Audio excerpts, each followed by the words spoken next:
पंजाब के एक जिले के बराबर है, 1 डिस्ट्रिक्ट ऑफ पंजाब। वसाइल उनके billions of trillions of dollar के हैं, लेकिन आम बलोच आदमी के पास 3 जोड़े कपड़े का तस्वर नहीं है। इसका इलाज करो। बस इस तरह अब मिल के अपने इख्तलाफात को बालाए तार रहा। हमारे पॉलिटिकल डिफरेंसेस हैं, हम बरमला कह रहे हैं। हमें कुछ पॉलिसीज के ऊपर इख्तलाफ है, हम बरमला ये बात कह रहे हैं। लेकिन हम पाकिस्तान की बका चाहते हैं, पाकिस्तान की प्रोग्रेस चाहते हैं, पाकिस्तान को आगे बढ़ते हुए देखना चाहते हैं। यही हम सब की ख्वाहिश है, यही इमरान खान की ख्वाहिश है, यही आज इस कमरे में बैठे हुए तमाम लोगों की ख्वाहिश है। तो खुदारा होश के नाखुन लें और इस मुल्क को आगे बढ़ने दें। इस मुल्क के अंदर जो लोगों के मसाइल हैं उन मसाइल को एड्रेस करें। बहुत शुक्रिया जी। और अब स्पीकर असद कैसर साहब। ये जो दहशतगर्दी है, इसकी जितनी भी मजम्मत की जाए वो कम है। ये फर्स्ट टाइम है कि हमारे सिविलियन को भी टारगेट किया जा रहा है और मिलिट्री को भी टारगेट किया जा रहा है। हम उसके हर फॉर्म में शदीद मजम्मत करते हैं।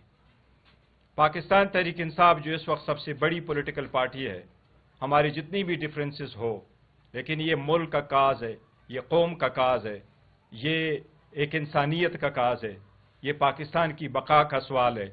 इसलिए हम इसकी मजम्मत करते हैं और हम ये अपील करेंगे कि पाकिस्तान तहरीक इंसाफ इसमें लीड लेगी।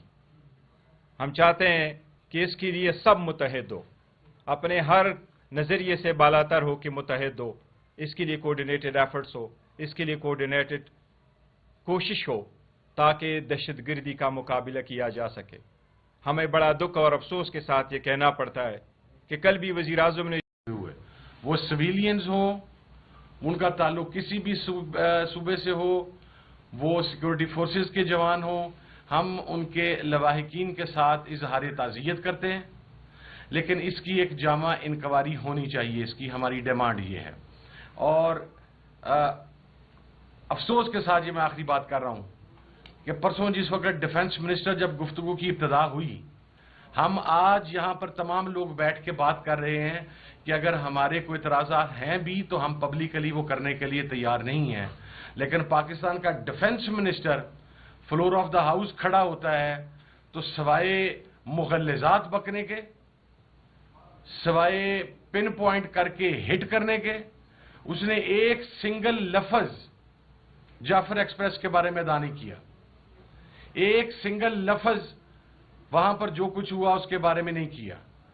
और फिर माशाल्लाह हमारे वजीर आजम साहब तशरीफ ले गए, इलिजिटिमेट वजीर आजम, फॉर्म 47 का वजीर आजम, वो वहां पर जाके इस अंदोहनाक वाक़े के ऊपर वो वहां पे लैपटॉप तकसीम करने का ऐलान कर रहे हैं।